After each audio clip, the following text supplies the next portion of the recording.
Q&A Review, print speaking to the blind, celebrating 40 years of audio newspaper production. Welcome to this week's edition of the Kirkintilloch Herald podcast, recorded at the Bishopbriggs Media Centre by our amazing volunteers. You can get in touch with us via Facebook, Twitter or Instagram using @Q&A Review. That is @CUEANDREVIEW. You can also contact us directly by emailing information@QNreview.com. That is INFORMATION @CUEANDREVIEW.com, or by calling 0141 772 3976. That's 0141 772 3976. This podcast, dated Wednesday the 12th of June 2024, is read to you by volunteers Hunter, Ian, Philip and Rebecca. Thanks for Mum's Care. A 24-year-old from Kirkintilloch completed a 100-kilometre run from Edinburgh to Glasgow at the weekend for the Beatson Cancer Charity. Ali Russell's challenge followed his mum's cancer diagnosis. He ran from Princes Street in Edinburgh at 5 a.m. on Saturday and reached the Beatson Centre, West of Scotland Cancer Centre in Glasgow by the evening. Ali's mum, 56-year-old Lorna Russell, was diagnosed with a rare aggressive lymphoma on Christmas Eve. The mum of 3 has been in hospital since she was diagnosed. She was originally in the Beatson, but has recently moved to the Queen Elizabeth University Hospital to start her self-stem treatment. Lorna was previously diagnosed with breast cancer in 2005. My mum uses a lot of Beatson Cancer Charities services, especially the Wellbeing Centre. This has been a safe place for all of us when visiting, and it's a nice change to go there to spend time together. My mum also goes to the Wellbeing Centre on her own to get a change of scenery from the wards. She also uses the services to get massages and manicure for a sense of normality. She has used the wig fitting service too, and her wig looks great. Ali was originally taking on the challenge by himself, as he has always been into fitness, but his close friend Kyle did the full run with him. Many friends and family members cycled alongside the pair, and Ali's girlfriend Tess and other friends joined for part of the run. Ali has so far raised over £6,600 and says he is fundraising for Beatson Cancer Charity following the support the charity has shown to his mum. Ali said, "Since December I have seen all the hard work, dedication and care everyone has shown to my mum, as well as every other patient in there.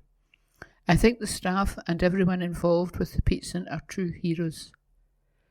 Maisie McCormick, Community Fundraising Manager at Beatson Cancer Charity, said, "We are also inspired by Ali and the incredible challenge he has taken on.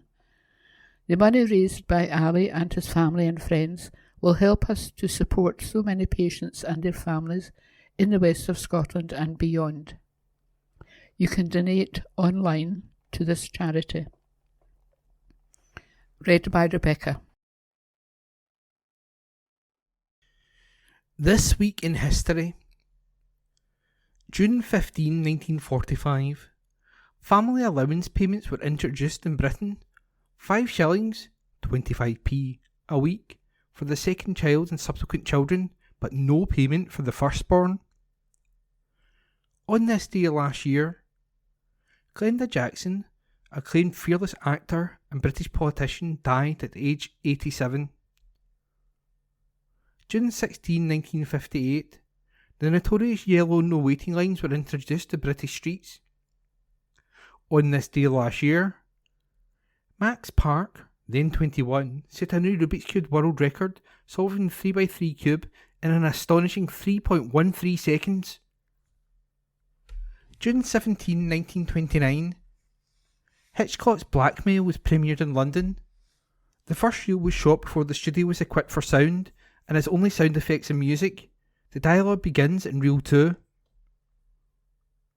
June 18, 1963. Henry Cooper floored Cassius Clay, later Muhammad Ali, in round 4 at Wembley Stadium, but by the 5th, with Cooper badly cut, the fight was stopped. On this day last year, British Paralympian John McFall was selected to become the world's first disabled astronaut, which he said delivered a very powerful message about what people with physical disabilities can do. June 19, 1967. The Monterey Pop Festival attracted thousands of hippies to watch stars including Jimi Hendrix, Otis Redding, Janis Joplin and The Who. And that was This Week in History, read by me, Ian McKenna. New role for Chief as recorded by Hunter MacDonald. The head of an East Dunbartonshire health body is to leave for a new position. Caroline Sinclair is currently Chief Officer of East Dunbartonshire Health and Social Care Partnership, HSCP, but later this summer will become Chief Executive of Stirling Council. She has spent the past 6 years at the HSCP, firstly as Head of Service before being appointed Chief Officer in January 2020. Prior to this, Caroline spent 15 years with Orkney Islands Council, working in a wide variety of social care service roles, including nearly 3 years as Chief Officer of Orkney Health and Care Partnership. Caroline was appointed following a competitive selection process. Anne Davey, East Dunbartonshire Chief Executive, said, "I extend best wishes to Caroline as she assumes a new role in due course." Litter pickers who help with clear-up. People across East Dunbartonshire have supported environmental charity Keep Scotland Beautiful's annual Spring Clean. All ages came out to support 13 litter picks, which organisers say shows that people really do want to play an active part in improving the places they live, work and visit. Between March the 15th and April the 28th, more than 45,000 people from every local authority area across Scotland joined forces to take part in litter picks, gather data and to raise awareness of what is being described as a litter emergency. Across Scotland, the volunteer efforts included 567 litter picks with businesses, 357 litter picks on beaches, rivers and canals, 967 litter picks led by community groups, and 399 litter picks involving schools, young people and educators.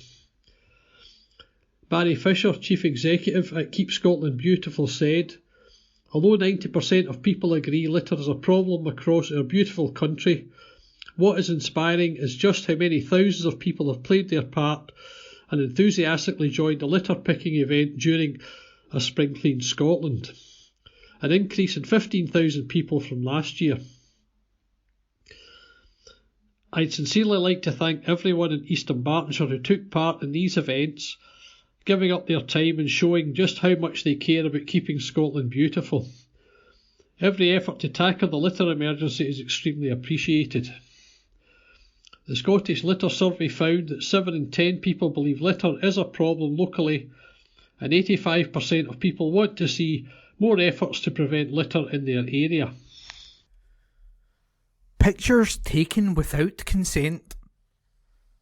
An offender made life miserable for his partners with his abhorrent behaviour and even took intimate photographs of one woman without her consent. Appearing at Falkirk Sheriff Court last week, Gary Dalrymple, 42, had pleaded guilty to engaging in a course of behaviour that was abusive of his partners. One of the charges, which took place in the Bowness area between April the 1st and July the 30th last year, saw him take intimate photographs of a woman without her consent. Murray Aitken, defence solicitor, said, "He has never been in any trouble before. This is all new to him and been a wake-up call for him. He didn't understand what some of the things he was doing were wrong until now." Mr. Aitken added Dalrymple had complex alcohol and mental health needs. As for the photographs Dalrymple took of one of his former partners, Mr. Aitken said, "These were 4 photographs of her back and buttocks. They were discovered by the complainer when she accessed his mobile phone. The photographs have long since disappeared. They were discovered by the complainer and only the complainer, and they have disappeared." Sheriff Mariam Maccabi said, "These are horrendous charges. Your behaviour towards your victims was abhorrent and has no doubt left them with psychologically damage." She placed Dalrymple, of 2/17 Thistle Street, Kirkintilloch, on a structured deterred sentence for 6 months and fixed a review of the order for November 28th. "I'm concerned that you continue to pose a risk," she said. Factory expansion. A company in Twecker is seeking council approval to expand its premises. Jess Fine Foods has applied to Eastern Berkshire Council requesting planning permission to build an extension at its charcuterie continental factory on the green. The business produces various cooked meat products and ingredients, such as pizza toppings and fillings for sandwiches and pies, which it sells to other food companies. The firm intends to increase the size of its facility by 963 square metres, while also adding 10 new parking spaces. The building is designated as Class 5 General Industry. The council has published the paperwork relating to this application on its website. To view the documents or leave a comment, visit the site and search for Planning and Application Reference TP/ED/24/0217. Pupils' artwork on display. The work of talented young artists from across the region is currently on display in Kirkintilloch Town Hall. Eastern Berkshire Schools Art Exhibition 2023-24, which opened last week, having previously been on display in Bishopbriggs, is in the Town Hall's co-curated exhibition space until August. Organised by the Friends of Thomas Muir, the competition is open to all primary and secondary schools within the Eastern Berkshire catchment area. From more than 2,000 artworks were submitted by schools, only 25 are selected for the exhibition. The theme of this year's competition was the challenges that children and young people face during the Victorian period. Grants soon up for grabs. Community groups are being urged to get their plans ready to submit for the next round of funding available from East Dunbartonshire Council. The Council's Community Grant Scheme will be open for applications between July the 1st and 26th. It's a chance for organisations carrying out work at the heart of local towns and villages to apply for either a grant of up to £5,000 or a grant of up to £10,000. Organisations can get further information or support at a workshop in Auchinleck Community Centre in Beach Road on Monday, June 17 from 6pm to 8pm. Book via email communityplanning@easternbarton.gov.uk. That's communityplanning@easternbarton.gov.uk. Cornway Angling Club was awarded funding in a previous round to help with facility improvements at Antermory Loch, just outside Milton of Campsie. Secretary Brian Munro said, "Members of the club are grateful to the council for supporting our off-grid power project via the community grant scheme. We would commend any group to consider it as a source of funding for viable projects which may need external support to make them happen. We were absolutely delighted." The online form, guidance and eligibility criteria can be found on the council website at www.easternbarton.gov.uk/community-grants-scheme. That's www.east-barton.gov.uk/ community-grants-scheme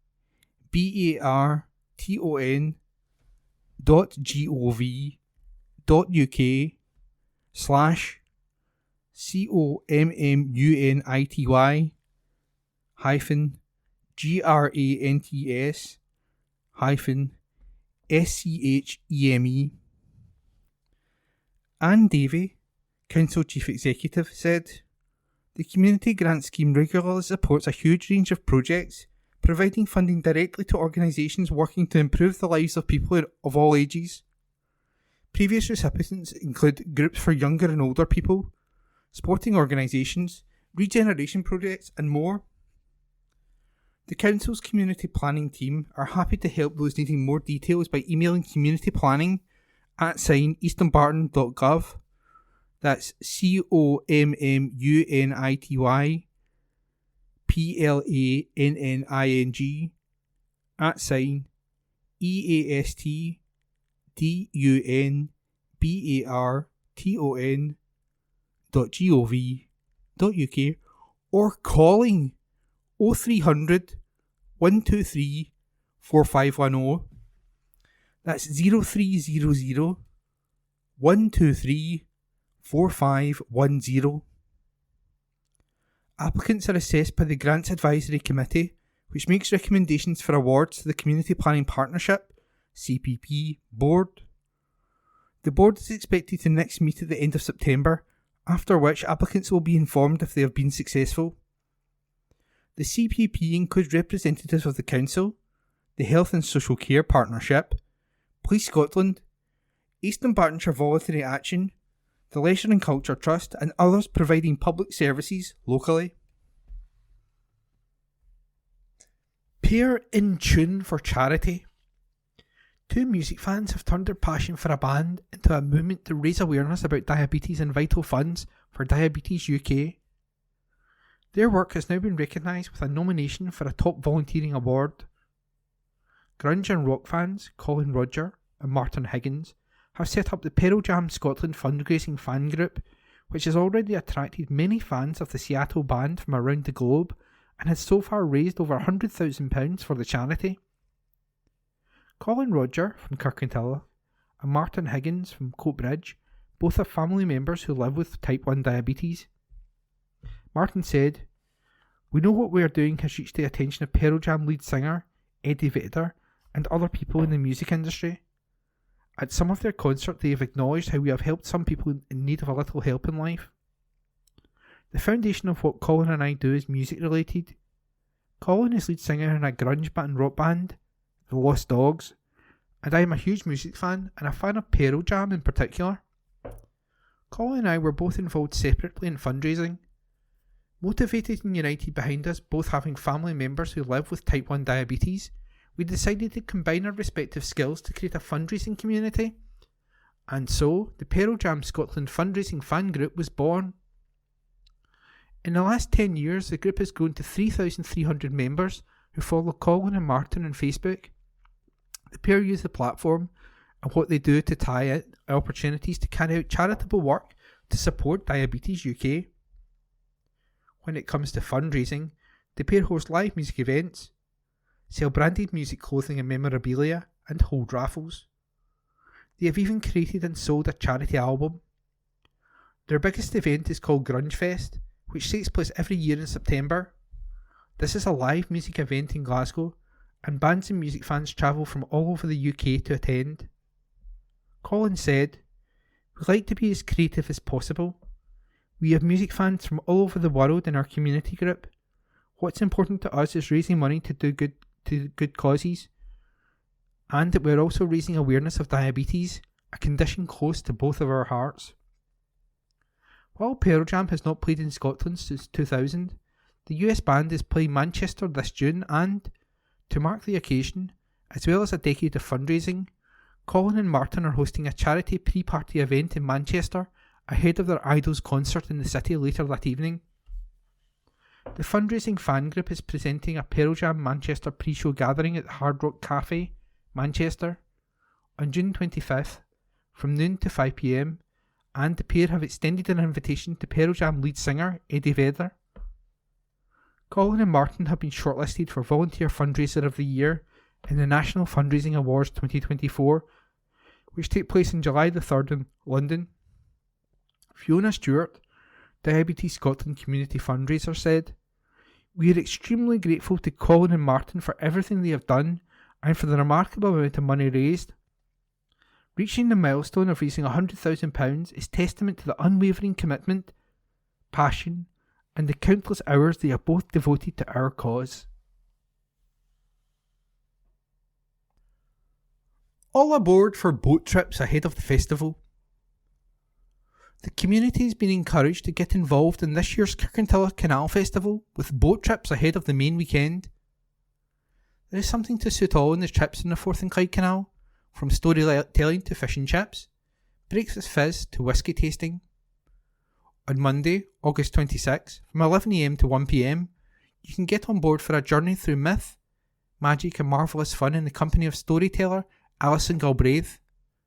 Places cost £6 per adult, £4 per child up to the age of 10. The perfect chance to take time out and enjoy the sights along the Forth and Clyde Canal, enjoying breakfast and a glass of your choice on Wednesday, August 28th from 11am to 1pm. What that is will be entirely up to you, as it's a bring your own bottle event. Places cost £12 per person with breakfast included. On Thursday, August 29, from 5pm to 7pm, you can enjoy the sights from the boat while you savour the delights of a traditional fish tea from Galoni's Cafe. Places cost £17 for adults and £7 for children, up to 10. It's all aboard for whisky tasting on Friday, August the 30th, from 7pm to 9pm, when the Spirit of Alba takes you on a voyage, combining a leisurely cruise and some of the finest examples of Scotland's national tipple.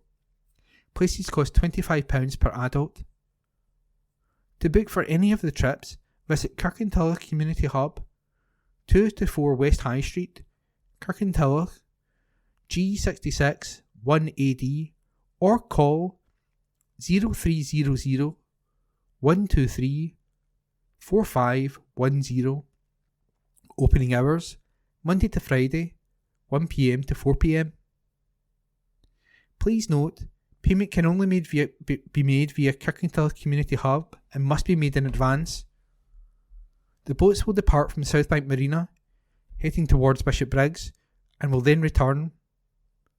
The trips are being organised by East Dunbartonshire Council in conjunction with the Forth and Clyde Canal Society as part of this year's Kirkintilloch Canal Festival, which culminates in a wonderful weekend of fun for all the family on Saturday and Sunday, August 31 and September 1. Anne Davey, Chief Executive of East Dunbartonshire Council, said, "Bookings are available now for boat trips leading up to the main weekend of the Kirkintilloch Canal Festival. The annual celebration is a popular fixture in the local calendar, bringing together people from all over East Dunbartonshire and beyond while helping to boost the local economy."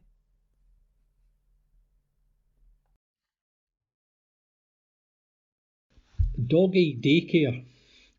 A new daycare centre for dogs could open in Kirkintilloch if councils allow a change of use at the premises. The site for the proposed business is currently a storage yard in Broomhill Industrial Estate near Kilsyth Road, but East Dunbartonshire Council has received a planning application requesting permission to repurpose it. The application was submitted based on advice received by the applicant, and there are presently porta cabins on the premises as well as 10 parking spaces, which would not be affected by the change. Plans submitted alongside the application show that the proposed centre would feature a reception area, pet grooming facilities, a dog pool and a covered observation area. For further information or to comment, visit the Council's website and search for planning reference TP/ED/24/0315. New homes for town. Work is underway on a new £7 million social housing development in Bishopbriggs. Loreto Housing Association is building 44 new homes for social rent at Bockler Mews on South Cross Hill Road. The development is being built by David Wilson Homes and the properties will have a high energy efficient rating, helping tenants save money on their energy bills. The developers say the site benefits from being part of an established community and within easy walking distance of amenities for residents. Loreto is part of Wheatley Group, Scotland's largest housing, care and property management organisation. Lindsley Lauder, Wheatley Group Director of Development and Regeneration, said, "We're excited work has started at South Cross Hill. Increasingly, the supply of affordable, energy efficient homes is always great news for our tenants. These spacious, modern properties will make a difference to the lives of the Loreto tenants for years to come." Thank you to our partners at the Scottish Government, East Dunbartonshire Council and David Wilson Homes for their support. These homes will be a great addition to Bishopbriggs. It is expected the homes will be ready by late 2025 for tenants to begin moving into. Wheatley Group, which owns and manages over 93,700 homes including Loreto Housing, was recently named as the UK's biggest builder of social housing over the past decade. David Scott, Managing Director at David Wilson Homes West Scotland, said, "Partnering with Wheatley Group to deliver this high quality energy efficient accommodation further demonstrates our commitment to providing affordable homes across Scotland." New tenants are set to benefit from the development's energy efficiency rating, saving them money on their monthly bills. We are proud to be involved in the project and look forward to welcoming residents to the South Cross Hill community in 2025. The project has been funded with £2.5 million from Wheatley and over £4.4 million in grant funding through the Scottish Charitable Board Programme, which is managed by Alia C&C for the Scottish Government.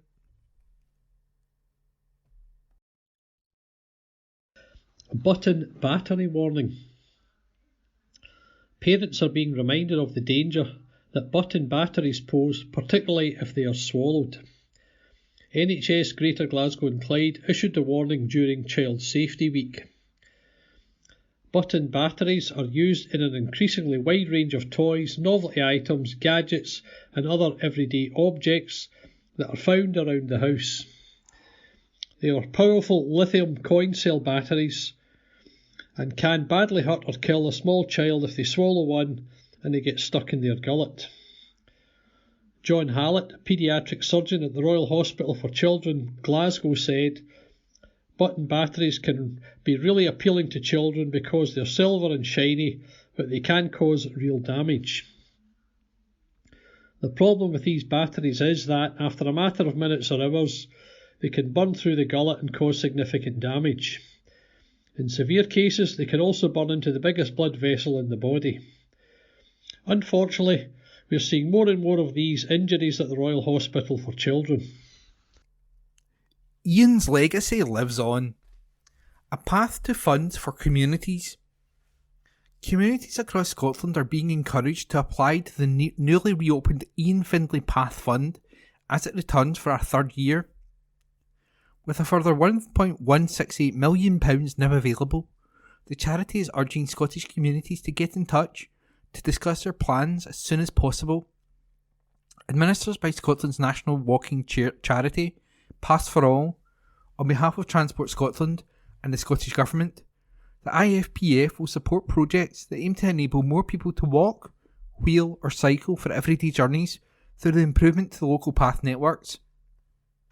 Eligible groups with plans to improve active travelling networks in their communities can apply for a grant ranging from £10,000 to £100,000 towards the cost of project delivery.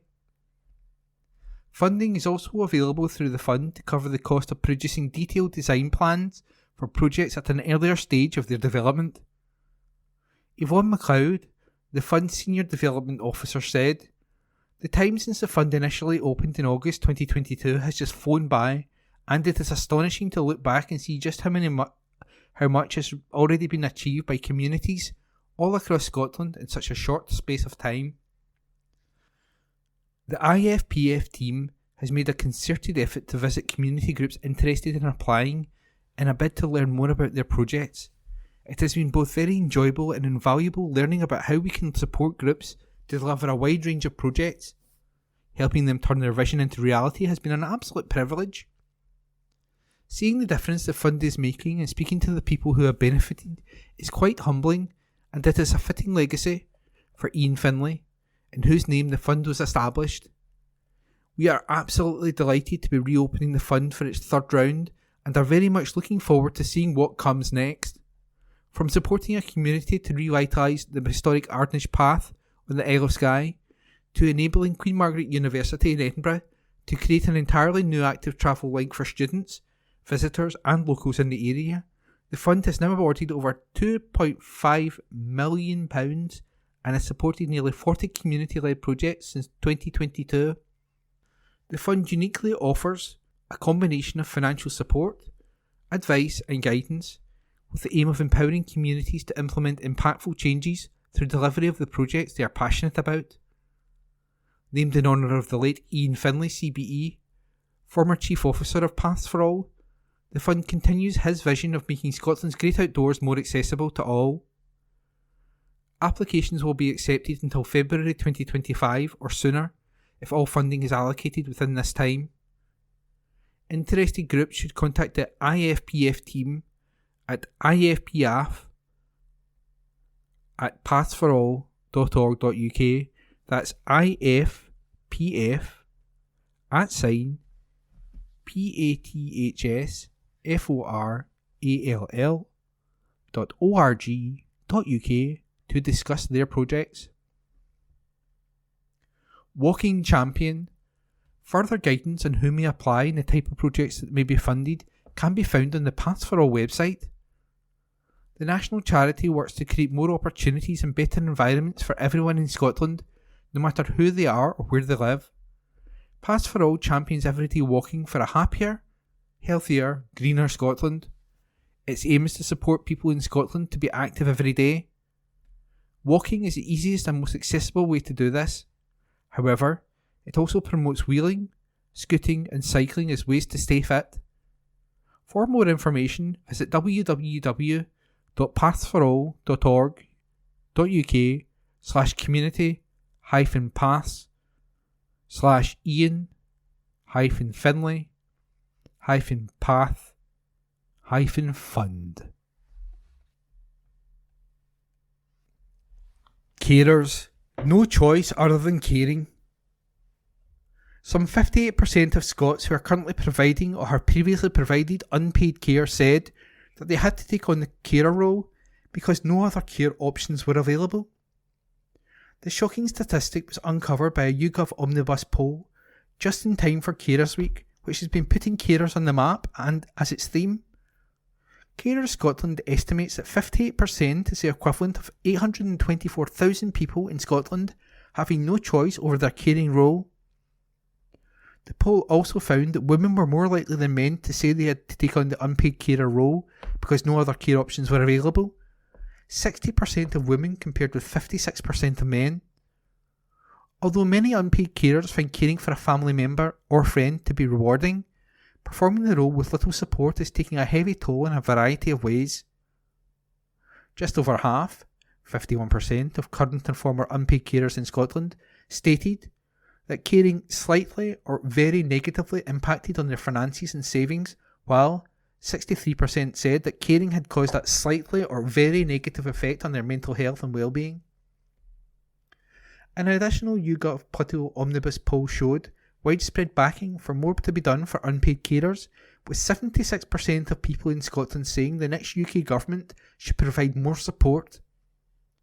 Despite their huge contribution, far too many unpaid carers do not feel supported in their role amidst a widespread lack of support from health and social care services. It is estimated that unpaid carers save the economy an incredible £13.1 billion a year in Scotland. Yet many carers feel their role is forgotten and invisible. Richard Mead, Carers Scotland Director, said, "These findings demonstrate how caring can have a profound effect on every aspect of life and well-being, from mental and physical health, from being able to work, affecting their future income including pensions. Many carers are struggling. As our population ages and more people will take on a caring role, We must ensure more is done to identify carers and ensure they get the support they need to care and to enjoy a good quality of life. Carers Week is an important annual opportunity to put carers on the map. We want unpaid carers to know they are not forgotten and they are not alone. Many are at breaking point, facing challenges managing caring alongside their own health and well-being, with carers worried about their own health, security and ability to care in the future. Carers Week, which is held annually, takes place from June the 10th to 16th. It is a UK-wide awareness campaign seeking to increase the visibility of carers.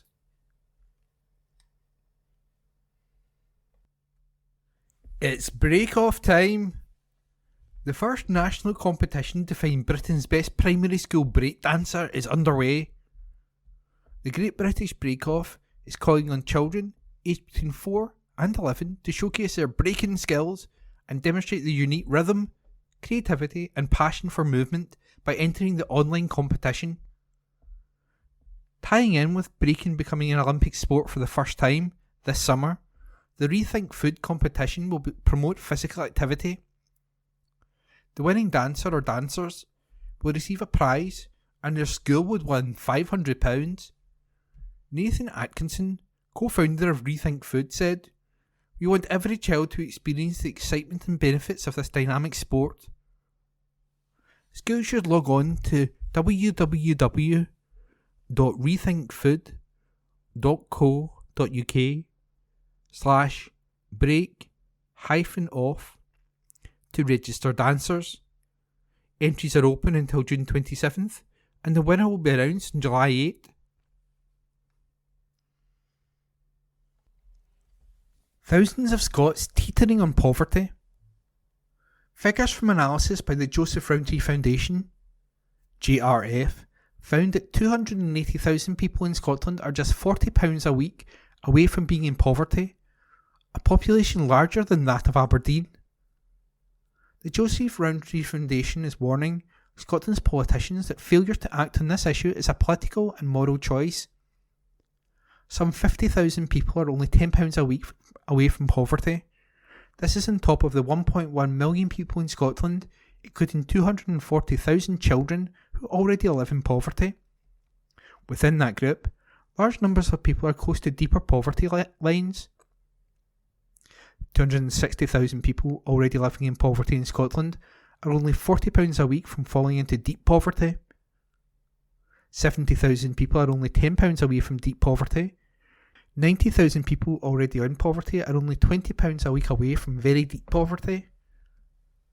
760,000 people already live in deep poverty in Scotland. Within this, 450,000 people already live in very deep poverty. People in deep poverty have incomes less than 50% of the UK average, while those living in very deep poverty have incomes less than 40% of the UK average.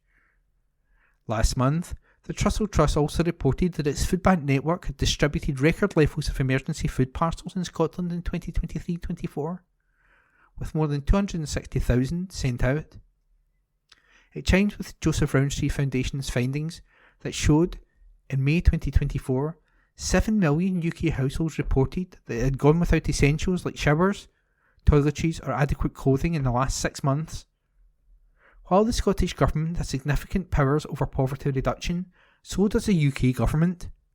The MPs who go to Westminster will carry a major responsibility to ease the hardship that hundreds of thousands of people face. Chris Burt, Joseph Rowntree Foundation's Associate Director for Scotland, said, "Whoever runs the UK Government after July the 4th must make easing the burden of hardship on families in Scotland an urgent priority. The fact that many powers that are devolved does not absolve the UK Government from its responsibility. Such high levels of hardship, with over 1 million people experiencing poverty in Scotland, many in very deep poverty, and hundreds of thousands teetering on the edge, are a stain on the moral conscience of our nation." Targets not met. The latest Child Progress reports from the Scottish Government and Independent Poverty and Inequality Commission show that 1 in 4 children are still living in poverty in Scotland. John Dickey, Director of Child Poverty Action Group, CPAG, in Scotland responded to the publication of the Scottish Government's 6th Annual Tackling Child Poverty Progress Report and the Poverty and Inequality Commission Independent Scrutiny Report. He said, "We have seen very real action on child poverty in Scotland, not least the rollout of the Scottish Child Payment, but the reports are clear that progress has stalled and the policies in place are not enough to meet the targets. If child poverty really is the First Minister's number one priority, then investment decisions need to back that up."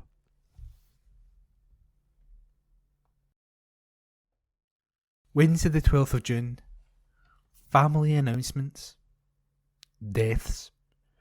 Brennan Jeanette, peacefully on May 30th, 2024, at Glasgow Royal Infirmary. Beloved wife, mum and nana. Funeral service will take place on Tuesday, June 18, 2024, at Glasgow Crematorium, Mary Hill, for 1:45 p.m. No flowers, please. Carr, Sandra, peacefully at home, following a long battle with ill health on June the 5th, 2024. Sandra, dear partner of Tony, much loved mum of Lana, and a loving granny. Fortified the rights of Holy Catholic Church. R.I.P. Reception and vigil at St Machan's RC Church, Lennoxtown, on Thursday, June 20 at 5 p.m. Funeral Mass on Friday at 9:30 a.m. and thereafter to Campsie Cemetery.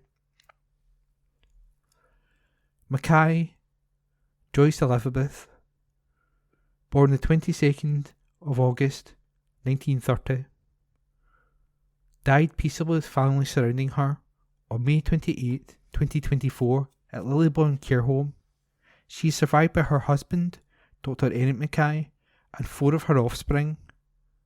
She endured a debilitating condition which she accepted with grace. Thanksgiving service at Bishopbriggs Free Church at 11:30 a.m. on June 21, 2024.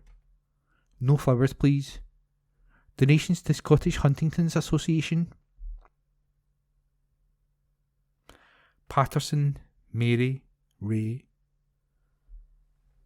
passed peacefully at Glasgow Royal Infirmary on May the 24th, 2024. Beloved wife of Ian, loving mum to Thomas and Martin, and proud gran of James, Rhea, Ben and Sam. Funeral service on Thursday, June 13th at 2 p.m. at Daldowie Crematorium, East Chapel, Hamilton Road, Glasgow, G71 7RU, to which all friends and family are respectfully invited. No flowers, please. Acknowledgements. Jameson Dennis. The family of the late Dennis would like to express their heartfelt thanks to all who shared in the celebration of his life and for all the cards and flowers received. A special thanks go to the staff at Springfield Care Home, District Nurses and Southbank Surgery for their most excellent care and attention. A total of £300 was raised for Alzheimer's Scotland. In memoriam. Dickinson, Agnes. Cherished memories of Mum, who passed away on June 15th, 2014. Treasured forever of love and happiness shared together. From the family. Cross.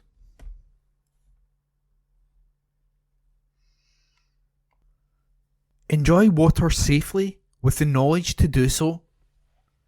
With 47 accidental drownings in Scotland in 2023, the UK's leading drowning prevention charity has highlighted the UK nation as an area of concern. In the last 5 years, data from the National Water Safety Forum shows there have been a total of 226 accidental drowning deaths in Scotland. Recent figures reveal that the nation had a drowning rate of around 8.63 per million people in 2023, more than double the UK national average of 3.46 million. With Scotland reporting drowning rates well above the UK average, the Royal Life Saving Society UK is urging residents and visitors alike to stay vigilant when in, on or around water in Scotland this year. It is also reminding everyone to familiarise themselves with the Water Safety Code via its video animation as part of its annual Drowning Prevention Week campaign, which this year takes place from June the 15th to 22nd. Targeted particularly at young children and families, the National Water Safety Education Campaign aims to ensure as many people as possible are equipped with vital life-saving knowledge that will keep them and their loved ones safe while they are in, on or around water.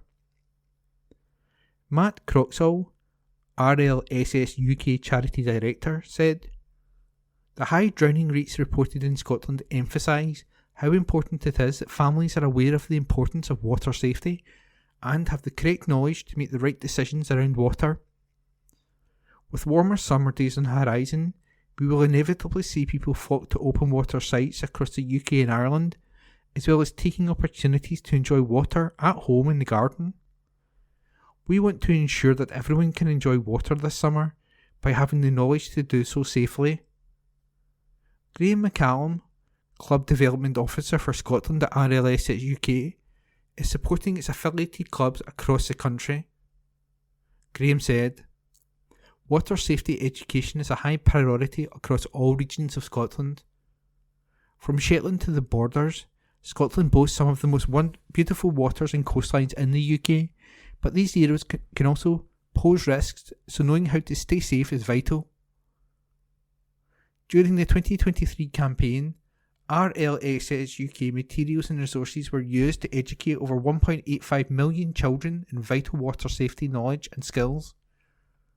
Matt added, "Bringing water safety to the forefront of everyone's mind, Drowning Prevention Week equips people with the appropriate skills and knowledge to be summer ready when it comes to being safe in, on or around water during the summer months and beyond. For this year's Drowning Prevention Week campaign, we are looking to educate even more young people on water safety, providing children with the skills to enjoy a lifetime of fun in the water." RLSS UK has a range of free, new and updated educational resources available on its website for children for Drowning Prevention Week, including lesson plans for schools and downloadable resources for parents, as well as an engaging video animation to support families in learning the Water Safety Code.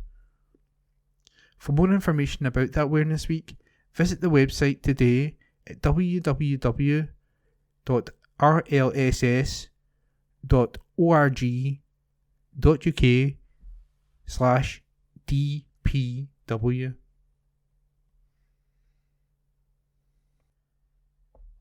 Wednesday the 12th of June. Kirkintilloch and Bishopbriggs Herald's letters page.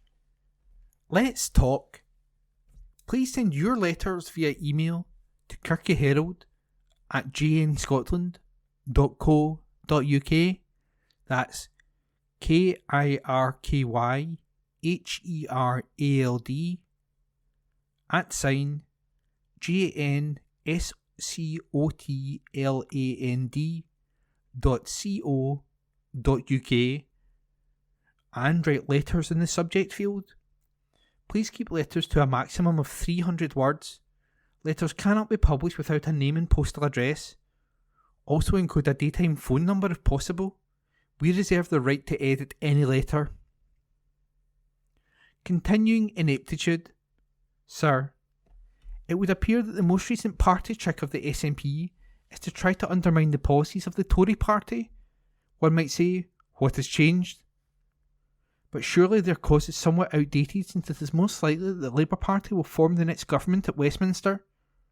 It is so obvious to most thinking folks that this ruse on their part is just an attempt by the Nats to take the pressure off their own gross failures of administration. Let's face it, Scotland's own political scene is in a horrendous state in most sectors under the SNP/Green Alliance, and has no chance of recovery until this inept administration is ousted by the electorate. After the failures of the Salmond era, followed by those of Nicola Sturgeon, it is obvious that Swinney is merely acting as a caretaker until the next Holyrood election.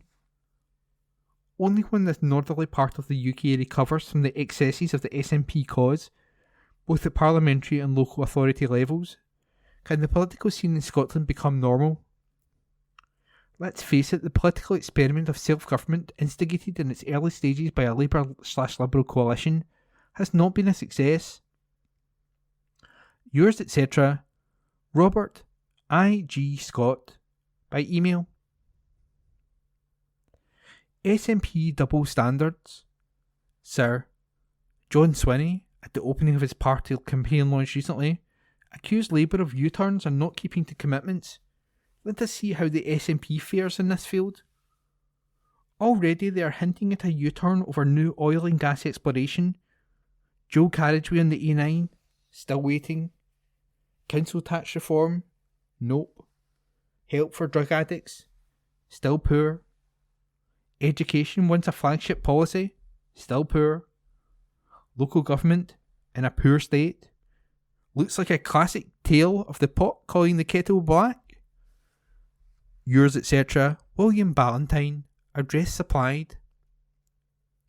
Spinning around, Sir, Labour has adopted change as its keynote for its election campaign. With Keir Starmer's huge number of U-turns and policy changes, wouldn't short change be more appropriate? Yours, etc., Tim Jackson, by email. Be interested.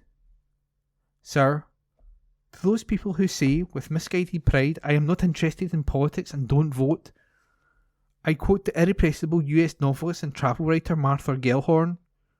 These people might as well say I am not interested in my standard of living, my health, my job, my freedom and my future. If we mean to keep any control over our lives, we must be interested in politics. I would only add that over centuries, people have died to secure our right to vote, so please honour them and use it wisely. It's now obvious the large unionist parties, totally controlled by the London establishment with exaggerated bribes, are in fact offering very little change. And with the growing divide between Scotland and England in national and international affairs, Scotland's future will continue to stagnate. It is therefore vital, at the general election, that, with unity of purpose, Scotland's voice is heard.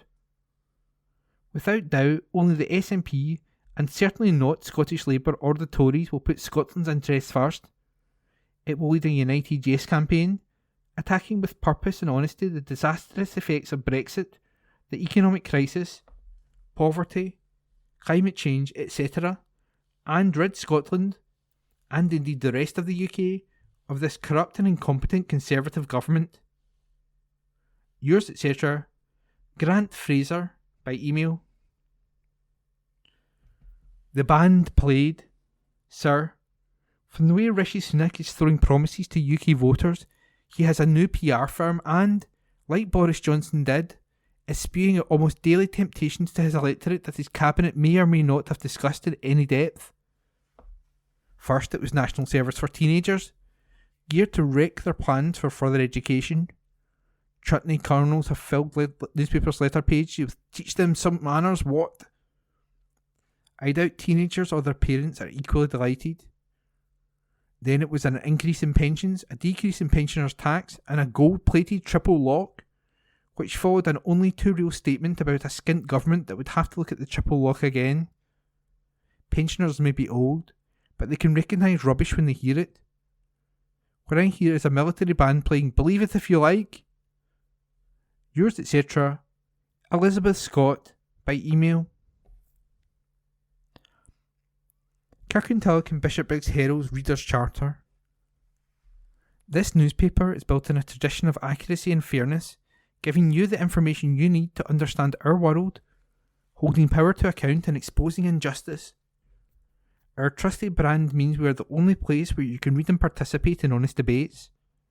We are committed to giving a voice to those who struggle to be heard, as well as those whose profession is crafting an argument. Our Reader's Charter spells out our commitment to you. You can read the Charter online at kirkyherald@jnscotland.co.uk.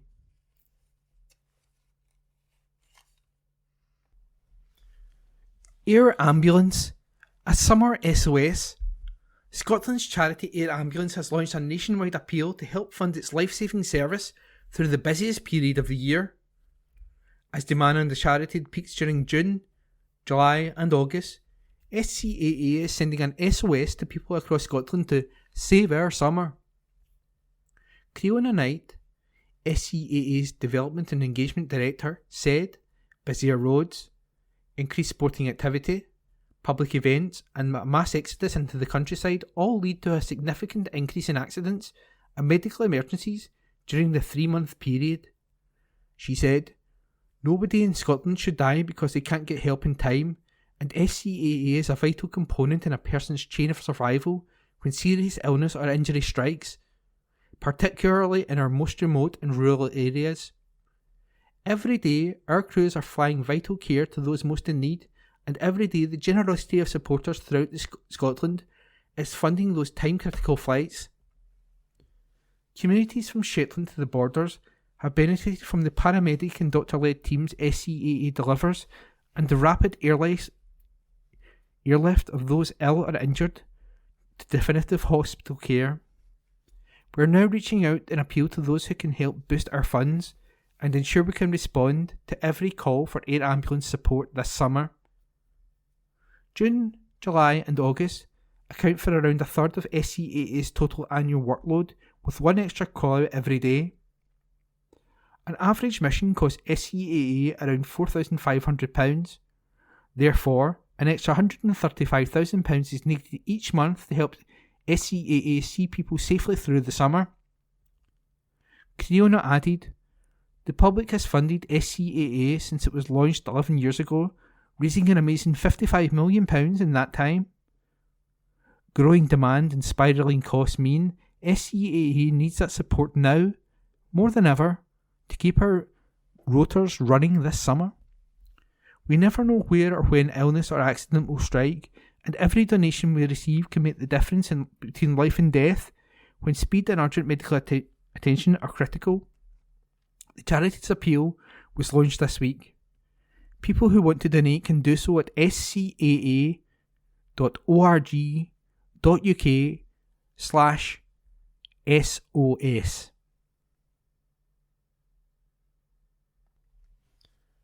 Reminder to owners of XL Bully dogs. XL Bully dog owners are being reminded to apply for an exemption certificate before the deadline on July the 31st so they can continue to legally own their dogs. From August the 1st, it will be a criminal offence to own an XL Bully without an exemption certificate or to have applied for one by that date. To get an exemption certificate, owners can apply online or by post for a £92.40 fee, while they must also obtain third-party insurance and neuter and microchip their dogs. The deadline for online applications is midnight on July 31st. Postal applications must be received by July 15. Since April the 1st, when the exemption application process to own an XL Bully dog opened, 761 dogs have been registered online, with 7 postal applications received.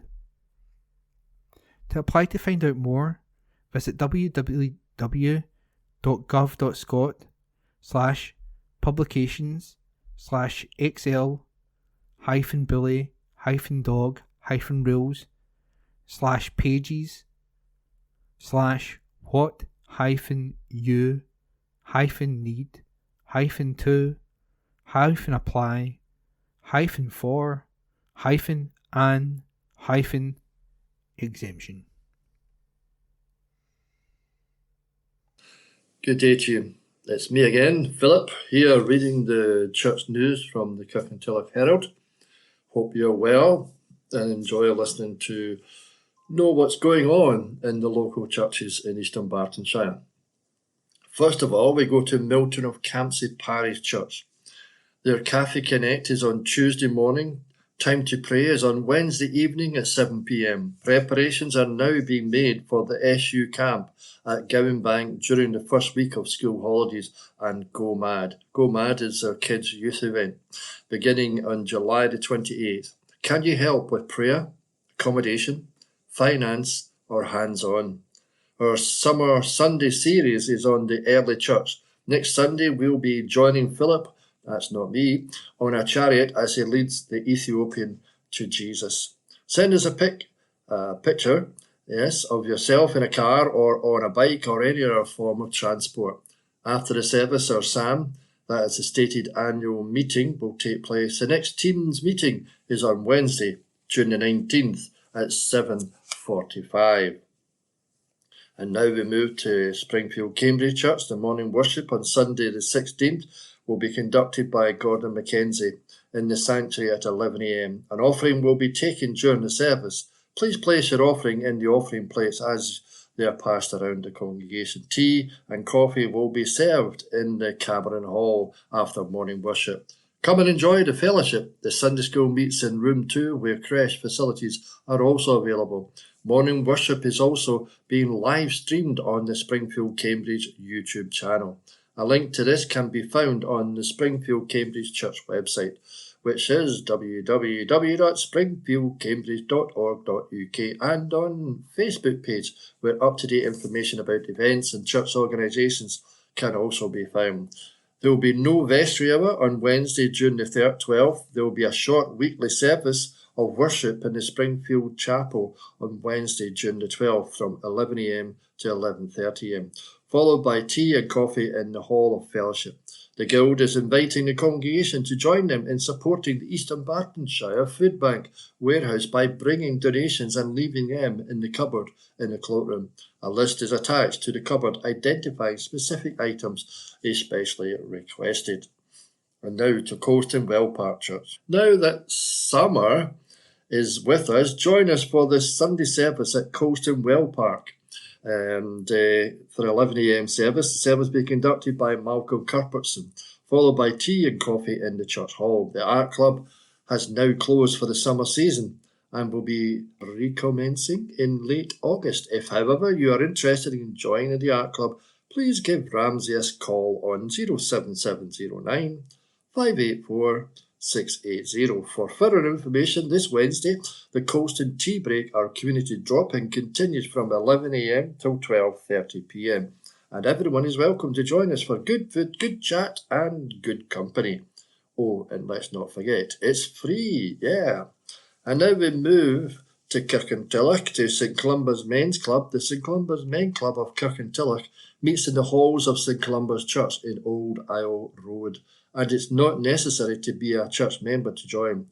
The club, which has been in existence for many years, provides a chance for men to spend a Monday evening in a very relaxed company, to participate in activities such as pool, snooker, carpet bowls, darts, table tennis and dominoes, or simply sit and chat. The membership comes not only from Kirkintilloch but also from Lindsay, Cumbernauld, Milton-Campsie and Bearsden.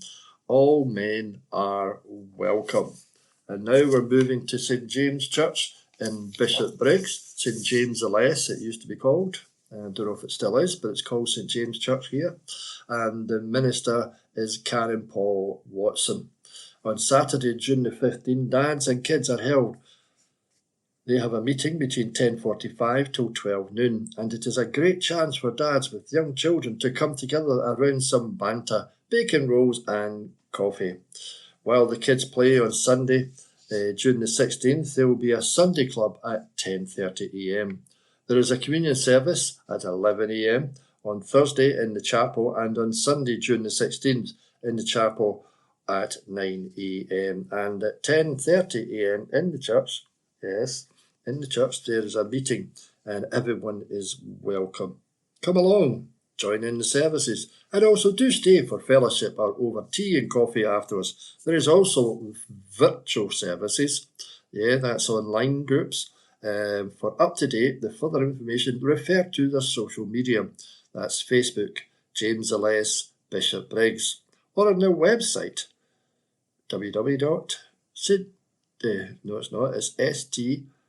stjamesbishopbriggs.org.uk. And now to Lenzie.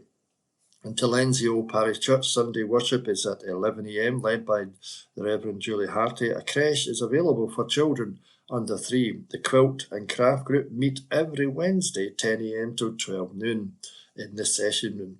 Thursday club is on June the 20th, 2 till 4 p.m. in the church hall. Teas, coffees, games, knit and chat. Come and sing. The group that meets is on a Wednesday. No, it's not. It's on a Tuesday, June the 25th at 1:15. 2:45, the Dementia Friendly Singing Group meets in the church hall. Come along and join them, because a warm welcome awaits all. And of course, there's a cuppa and some delicious home baking. Please feel free to come and sing.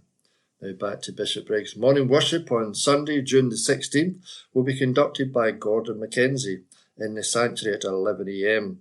An offering will be taken during the service. Place your offering in the offering place as they are passed around the congregation.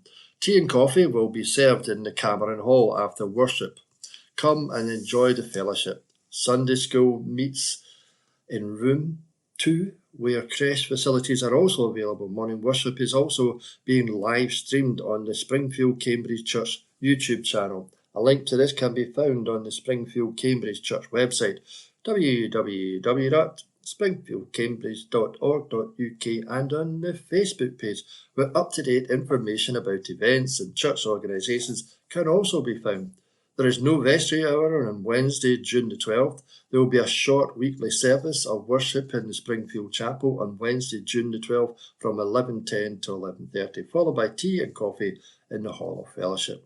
The Guild is inviting congregations to join them in supporting the Eastern Bartonshire Food Bank warehouse by bringing donations and leaving them in the cupboard in the cloakroom.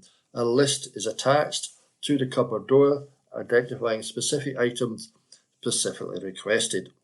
And now we move to Lenzie again, to Lenzie Union Parish Church. Sunday service is at 11 a.m. A creche is provided for babies and toddlers. Young people are also welcome to Lighthouse and Bible class. A live stream of the service is available on YouTube via their website. Art for Seniors is on Monday, June the 24th at 1:30 p.m. in the New Hall. Enjoy creating a piece of art under the step-by-step guidance of artist Bev McCluskey. No experience needed. Contact Margaret on 07792 168 826 to book your place. Now, St Mary's in Kirkintilloch. The service on Sunday, June the 16th will begin at 11 a.m. As usual, this will be taken by the Reverend Ruth Morrison. There will be age-appropriate activities for young people in the halls during service. Wednesday, welcome will continue on Wednesday, June the 12th. Tea, coffee and home baking will be available from 10 a.m. until 11:30 a.m.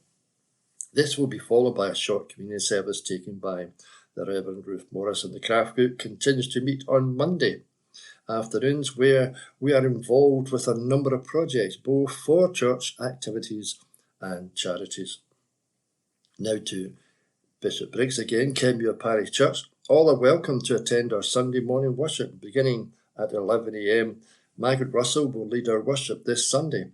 You can attend in person or online on our YouTube channel. The service on YouTube can be watched live as it is streamed or later at a time that suits you. You can find our channel by simply searching for Kenmure Bishopbriggs on YouTube. Teas, coffees and the time of fellowship follows at the end of the church service. The most up-to-date details of all our groups that are currently running may be found on the WhatsApp section of their website, kenmure-church.co.uk. To find them all on Facebook, just search for Kenmure Parish Church. And if you'd like to join their WhatsApp group or receive the Bible studies from the ABC, then email them at kenmurechurch@icloud.com. Now to St Columba's Hillhead Church. Do join us for a Sunday morning service at St Columba's at 10:30 a.m. every Sunday at our Old Isle site. This Sunday, June the 16th, is an all-age service with tea and coffee juice served afterwards. We'd love to meet you there, but if you really can't come in person, you can still connect with them through their live stream, that is, on www.kirkintilloch.org.uk or by searching for the St Columba Hillhead Kirkintilloch on YouTube. At 4 p.m. on Sunday afternoon, we have a barbecue in the church grounds. All welcome. Yes, if you want a wee barbecue, go along there to the church in the Hillhead area. Why not drop in for a free tea, coffee and a good chat at our weekly warm welcome at their Hillhead halls, 2 p.m. till 4 p.m. on Wednesday afternoons. It'd be great to see you there. And now to Milton-Campsie, to, as it says on the tin, Milton-Campsie Church. Catholic Connect is on Tuesday morning. Time to pray is on Wednesday evening at 7 p.m. Preparations are now being made for the SU camp at Gowan Bank during the first week of the school holidays and Go Mad, which is a kids' youth event. Beginning on July the 28th, can you help with prayer, accommodation, finance, or be hands-on? Our summer Sunday services is on the early church next Sunday, and we'll be joining Philip, that's not me, Philip, on a chariot as he leads the Ethiopian to Jesus. Send us a pic of yourself in a car or on a bike or any other form of transport. After the service, our SAM, that is the stated annual meeting, will take place. The next Teams meeting is on Wednesday, June the 19th at 7:45. And now to Kirkintilloch again and to Carmyle, because Home Church in Kirkintilloch on Lambmuir Road also have a sister church in the East End in Carmyle, and it's a church for all ages. Come near to God and you will come near to you. James 4:8. Sunday, June the 16th, 9:30 to 11:30 a.m. worship service followed by refreshments. A warm welcome awaits you at either service, which will be identical.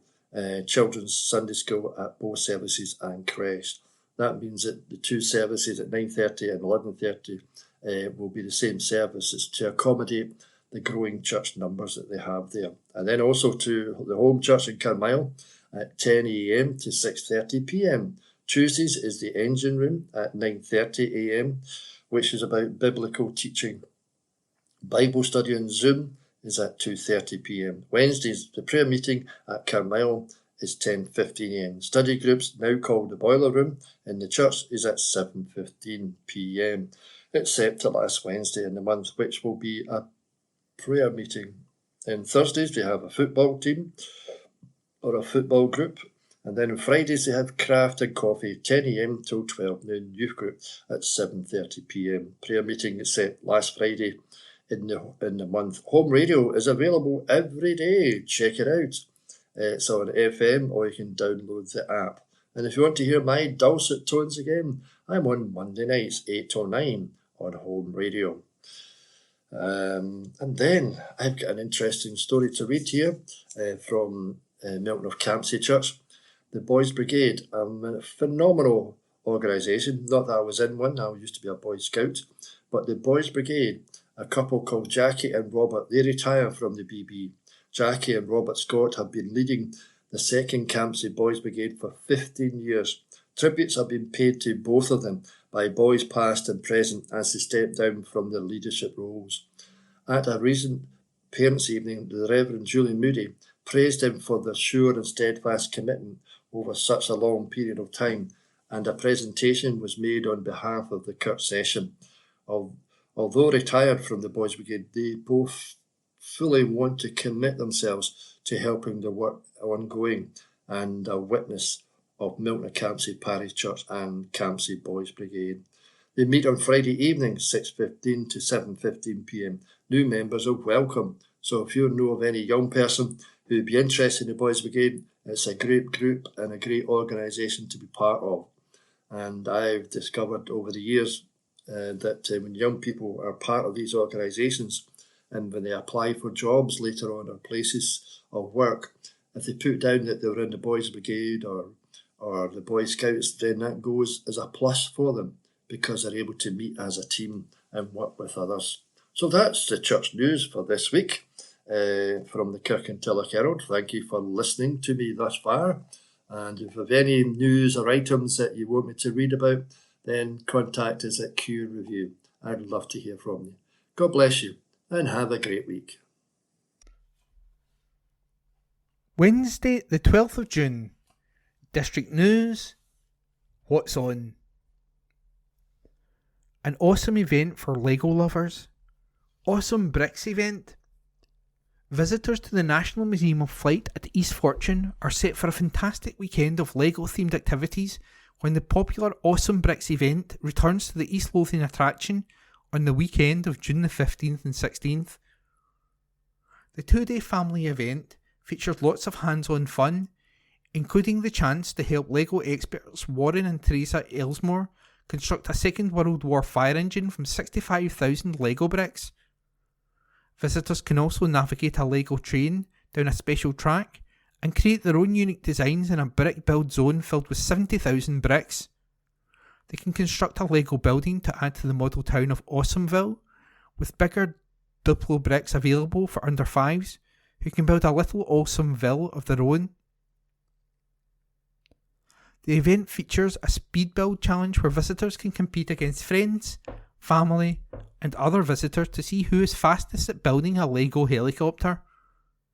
There's also a minifigure trail where families can hunt for minifigures amongst the LEGO models on display at the museum's civil aviation hangar.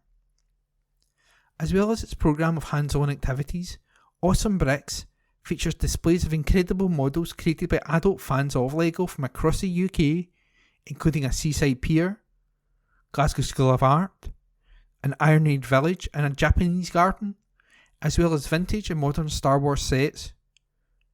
Unique LEGO art, minifigures and creations will also be on sale.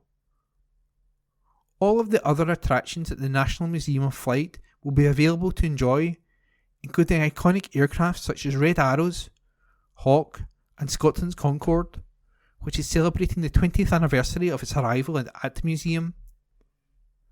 Families can visit the fantastic flight gallery with its interactive displays of offering wonderful ways to discover how aeroplanes fly. There's also a chance to learn about East Fortune's wartime heritage through photographs, film, personal testimony and unique artefacts in the attraction's Fortunes of War exhibition. Awesome Bricks runs from 10 AM to 5 PM and advance booking is required. Admission is £15.50 per adult, concession £13.50, child 5 to 15, £10.50. Carers and under 5s free, with 15% off family bookings. For more information, visit nms.ac.uk/FLIGHT. Plaque celebrates 100 years. Members of Inner Wheel Club of Kirkintilloch recently placed a plaque in the gardens of Kirkintilloch Library to celebrate 100 years of Inner Wheel organisation. Members President Margaret Pears, Dorothy Stewart and Kathleen McPherson were present at the placing of the plaque, which is set amongst the Inner Wheel rose bushes. The Inner Wheel meetings have finished for the summer and will resume again in September. Members of the Inner Wheel meet in the Lenzie Golf Club on the second Tuesday of each month at 6 PM from September to June. New members always welcome. For further information, please contact iwsecretary.d23@gmail.com.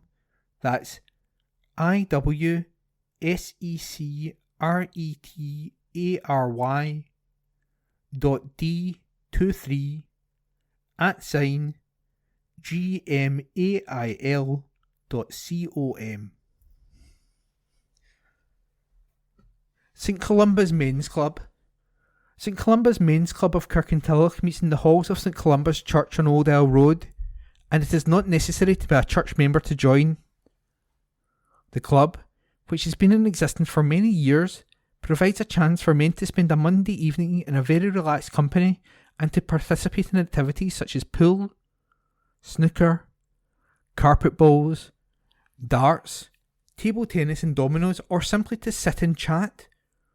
The membership comes not only from Kirkintilloch, but also from Lenzie, Cumbernauld, Milton of Campsie and Bearsden. All men welcome. St Andrew's Hospice. Lottery winners for June the 7th. £1,000, 68782, Calder Bank. £200, 35662, Uddingston, £100, 71864 Coatbridge, £50, 67743 Blantyre, £50, 47351 Bales Hill, £50, 93696 Motherwell, £50, 93861 Motherwell. Bearsden, Story of a Stone. The Bearsden Festival has partnered with New Kilpatrick Church, which is celebrating its 375th anniversary, to create an original play with music. The play, Story of a Stone, written by Mulgai-based theatre maker Hannah Justad, is a 30-minute high-speed journey through 300 million years of local Bearsden history. Aimed at children in primary 4 and 5, it will be performed by professional actors Raymond Wilson and Neve Adams, with original music composed and performed by Sinead Aitken. Multi-talented and award-winning Sinead is a classical, jazz and traditional Scottish musician who regularly broadcasts on Radio Scotland. She has just returned to Glasgow after starring at Ronnie Scott's Jazz Club in London. Raymond Wilson is a Bearsden Festival favourite after starring in the Bearsden Shark Show in 2022 and bringing his one-man show to the festival direct from the Edinburgh Fringe in 2023. See the play at a free community performances on Saturday, June 15th at 7 p.m. at New Kilpatrick Church Hall, Bearsden.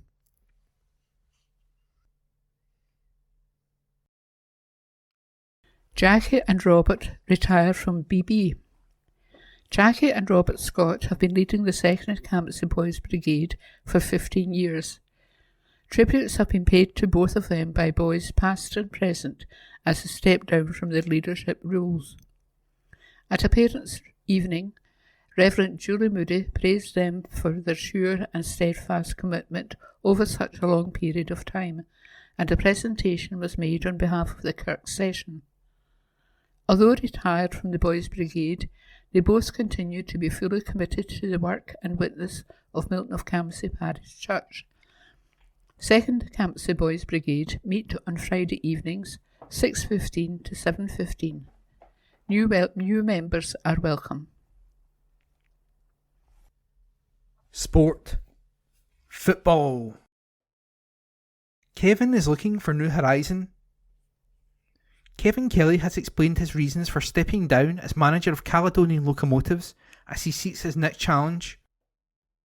Kelly departed the Springburn club last month, along with his team of John McGowan, Stephen Saunders and Scott Black. This came after a 4th place finish in the WOS 2nd Division saw Kelly miss out on promotion. The club has appointed the former Kirkintilloch Rob Roy duo of Danny Boyle and Gavin Mackey as co-managers. The former played for Cumbernauld United last season as he pipped Kelly to promotion. They are joined in the backroom team by goalkeeping coach Barry Fraser and first team coaches Rhys Donaldson and Kevin Watt. Kelly told the SM Media West of Scotland football show, "First and foremost, I really enjoyed my time at Kelly. People keep saying to me, you've done a great job, but if you look at it really, you're building the foundations of the club. There's a good committee there. They're putting in a decent structure that allowed me to bring in 2 excellent coaches who then provide a platform to get the players and bring in what we had. It was a great thing. It was an absolutely great thing, and I can only wish them well. We were always open and honest with the committee. Anybody who knows the story knows we effectively saved the club last June. We had the decision to make whether we stayed or whether the club folded and we ran on rations, and I mean proper rations. Not one player at the club received a penny the whole year, coaching staff included. I think our net spend was something like £1,300 to £1,500 for the whole year, which was incredible. However, we wanted to be able to provide a platform for these young players, who all have an option to play at a higher level, every one of them. Some we brought in were maybe falling away from the game or had just decided they were going to take time out. but we managed to get them to buy into what we were doing and became very good. We also had exceptional players already in place, players that went on to have good opportunities in senior football. Our remit was to progress players and get as high up in the league as you can. Due to the restrictions, such as financial and everything else that went along with it, then I would say it was a successful season. No one predicted us to be where we were. We shot for the stars because that was the belief that we had in the group of players and the way they bought into us. It was that togetherness that got us to where we were, and that's probably why the committee did everything they could to try and keep us. We just felt that, regardless of our performances this year, some of which were excellent and some great times, it's time to move on. We've had some positive conversations with clubs, but it needs to be right for us all, and with pre-season not far away, it'll be good to get things settled sooner rather than later. Then we'll get going into 2024-25 and see what it can bring, hopefully a bit of silverware whenever that may be. With the new management team in place, a number of players are committed for the next season, including Conor McAteer, Lewis Guy, Anton Finn, Brian Henderson, Kieran Glazier and Struan MacArthur. Speedway. Flint beaten in final as Sam rides perfect race. Leon Flint admitted he had been outgunned for the British Under-21 Championship by the perfect race. The Glasgow Tigers rider was pipped to the title by Poole Pirates rising star Sam Hagon at Ashfield Stadium. Flint was the only former winner in the field, having been victorious in 2022, as well as runner-up 2 years prior to that. He top scored in the qualifying heats with 14 points, but Hagon's sharp start in the grand final proved critical. Flint said, "That's racing. I'm not going to be too disappointed with myself. Sam just produced the perfect race in the final and done me really. Maybe looking back now, that choosing gate 1 wasn't the best idea. I was just aiming at myself making a start. Sam just made a great start and got to the outside line on the third bend and checked out. Sam is having a really good season as is, third placed Ashton Bowen and a lot of the other lads. I'm trying to take that pressure away from myself. I'm just back enjoying riding on my bike, having fun. Obviously I'm not happy to come second. Every time I hit the track I'm going for 3 points. Last year, I don't even think I made the semis, but going in as the favourite into the final, I must be doing something right." Flint's teammate, Ace Piper, finished 11th in the championship out of 18 riders, as he picked up 6 points in the qualifying rounds. Flint then turned his attention to the SGP2 qualifiers as the battle to become the next FIM Speedway Under-21 World Champion got underway on Saturday. The top 4 riders from each round qualify for the SGP2 series, with 3 wildcards also being awarded. Flint was riding in Macon, France, alongside the likes of 2-time SON2 gold medalist Viktor Przemski. Kasper Henriksen and Przemski made up the top 2, but with the 3 being all tied in 12 points, a runoff was required. William Dreyer won the race, with Flint coming home in second to book his spot in Sweden, as Mikael Andersson missed out. The next event at Ashfield is the British Youth Championship for riders under the age of 17 on Sunday at 2 p.m. Tigers return to action on June 21 as they host Berwick Bandits in the championship. That concludes this week's edition of the Kirkintilloch Herald podcast. Please remember to subscribe to our channels at Tune Review and to tell your friends about our service.